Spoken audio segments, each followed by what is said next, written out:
resize where we resize those pictures and just through plain HTML, and then we're gonna try to make those pictures appear in basically boxes here in a grid, a Css grid of about 3 by 4. So we're gonna try to do that. I'm gonna go here. I'm gonna search CSS grids. Let me close everything except this. I'm gonna search for CSS grid. Now, CSS grid is kinda interesting. I do remember learning a long time ago, and it's interesting, so to speak. But it basically goes like this. I'm going to the W3 schools, and you decide you have a container, and you have those, and then you display as a grid.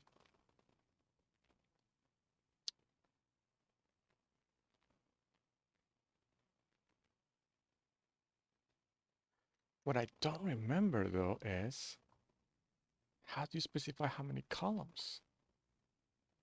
I don't remember. Inline grid.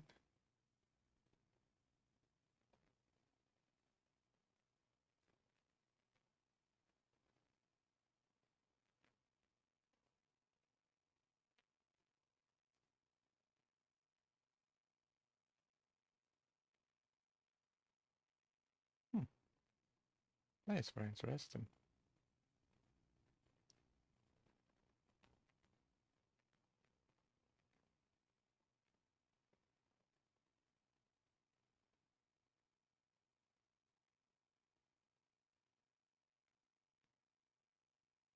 So let me just try in here though.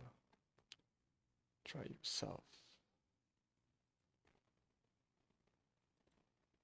We got the container. Oh, there you go. That's the template. Yeah. That's what we need. So we're going to basically copy this.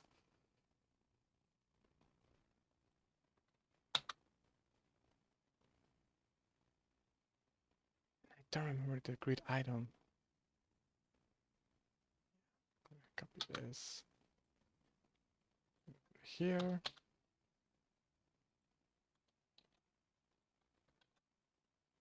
Method is a display grid.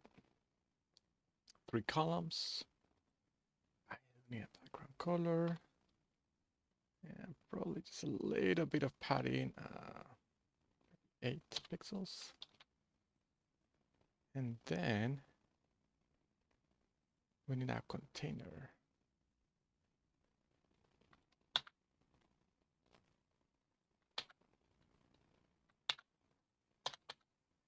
And then this is what we need, a class grid item.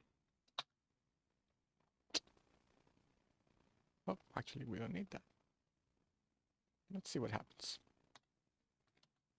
Oh, another thing we have to do is now we need to get rid of this element because we only want one element here. Let's run it.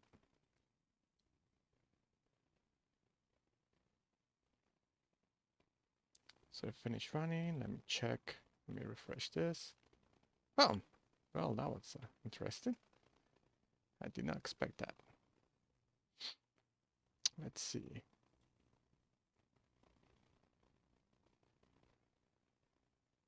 It added twice. Why? Oh, I got 1 0 here. I have a 0 here and a 0 there. So I'm going to delete this and run it again.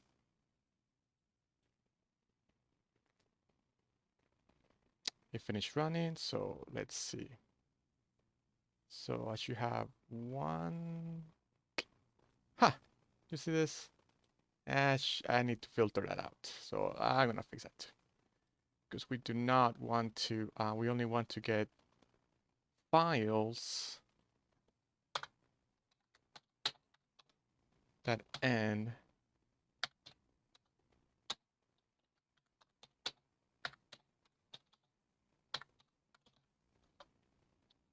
with JPEG. I'm just gonna use JPEG for now.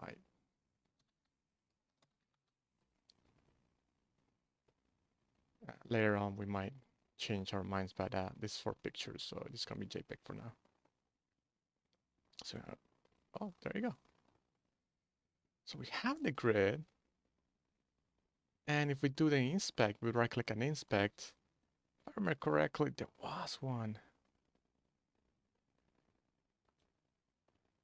There was a way of knowing how the grid, there you go, grid. So there you go. The grid gives us that. Probably can make more.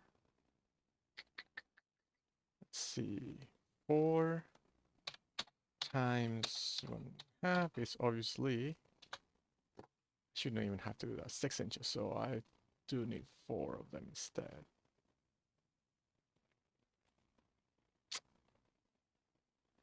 And I do want to align them.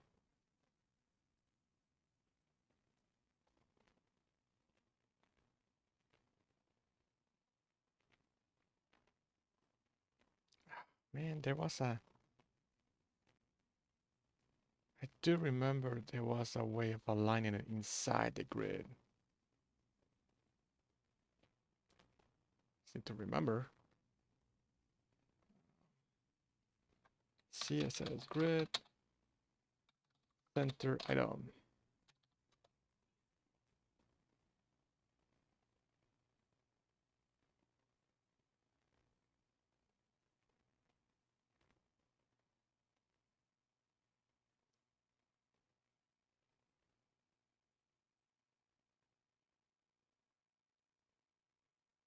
Ah, there you go, the flex property, center, I think.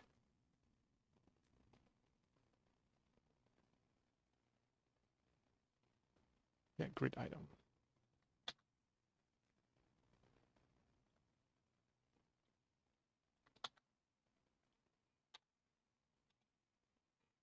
Then we'll have to close that.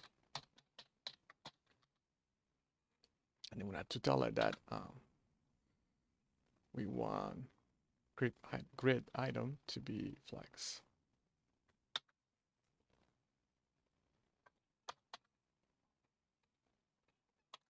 And flex is a special one on special display, and it's gonna center that. And then I also needed to do 4 of them. And the next thing I need to do is to put more pictures there. So I'm just gonna copy this just to auto-generate more pictures.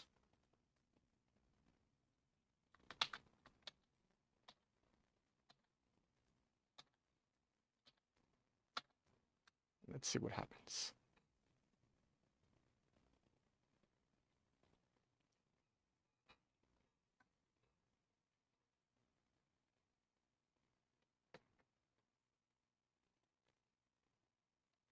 If I go back here, I got multiple. Wow, very cool. Let me try doing a print preview. Perhaps you have a little bit of a gap there. We'll print, but we're gonna do, let's see, PDF. Let's see how many pages. Huh, it cuts them. I don't like that. I do not like that it cuts the pages. But it gives us about 1, 2, 3, 4, 5, 6. Yep, about 1, 2, 3, 4, 5, 6 rows. So as long as we don't have any more than 6 times 4, so about 24. I am mad at math to that tonight. 6 times 4 is definitely 24. So as long as we have 24 images, then it should be fine. Do wonder if we need to add some sort of stopgap here. Let's say we want to stop at 24. Well, what do we do? So we do the mapping function of in F# you can instead of doing map, we can do map I. map I is going to give you an index. So we're going to do index. And it basically corresponds to the current index in the collection you're iterating through. So I'm going to tell it that I only want... That's going to be interesting. For now, we're just going to do this. If the index it's greater than 24.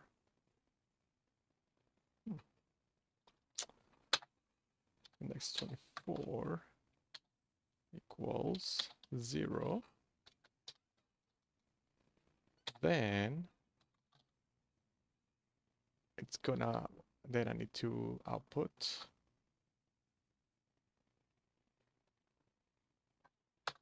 a string. So we're gonna make a container every 24. So I'm gonna do this.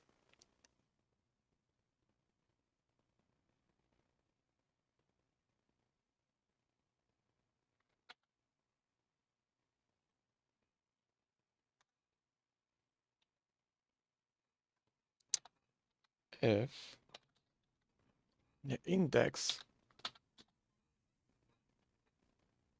is different from 0, so it's not the first item, then we also need to close this guy, because we basically were below, we were inside, we're building that.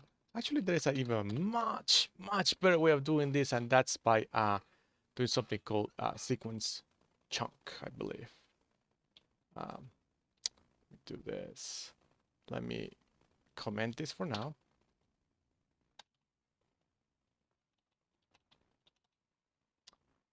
I'm gonna delete that.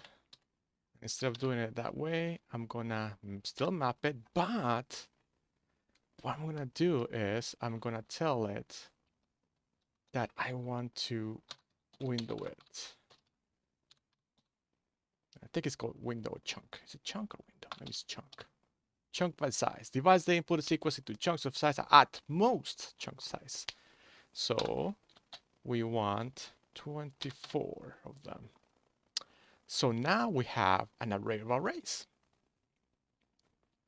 So for each array, what I do want to do though is I want to map that array. And I went to call a function that is called wrap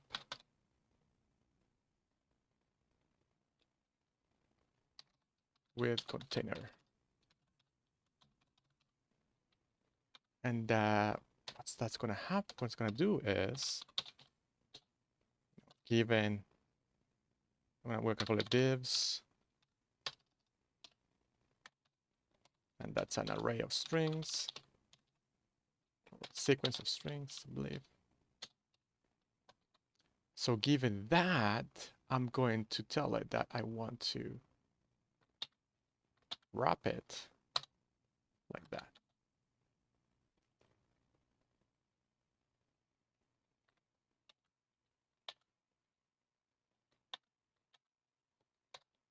So basically building that HTML code like that. And let me put some new lines here. It's gonna look better like that.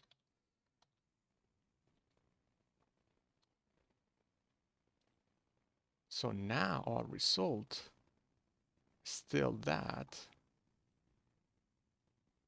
So we still have to join it at the end. But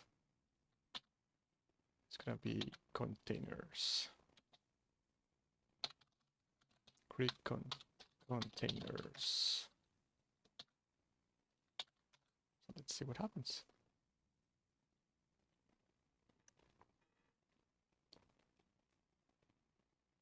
Okay. So if we go back here, I'm gonna click cancel to that. I'm gonna refresh this.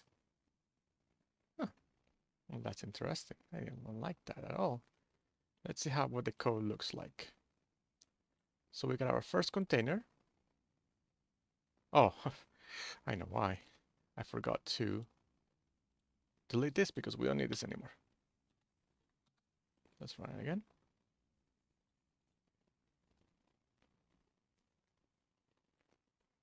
Now we have one grid container with our 24 pictures, I believe.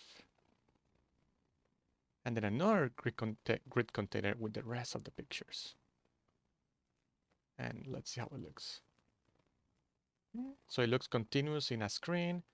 And let's see if we want to print it.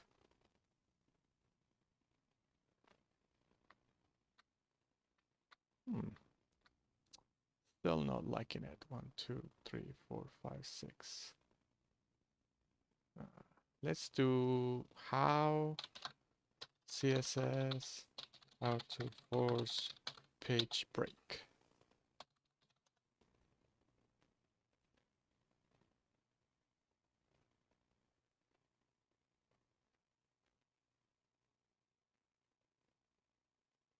I guess this has to be a trick. Let's see.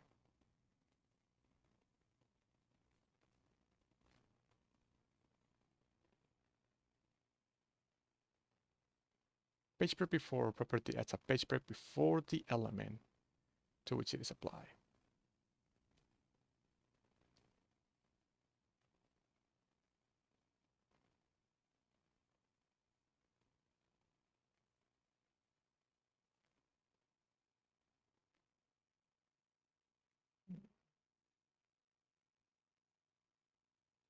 Let's go to the official ones. Yes, to the W3 docs. Footer page break after left. What?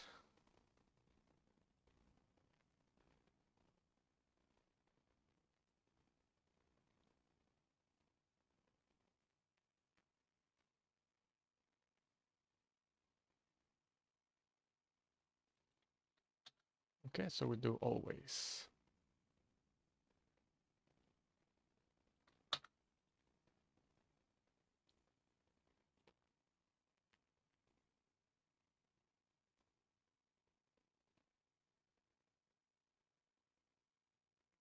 So what we're gonna do is we're gonna tell it that after each script container, we want a page break. Save that and let's run it.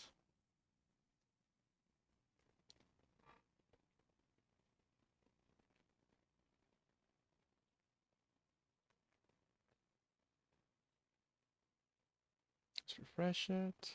Let's print it.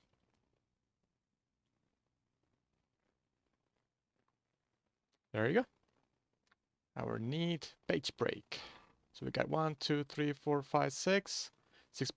6 times 4 is 24. So we got 24 pictures. We were able to do that by using our handy dandy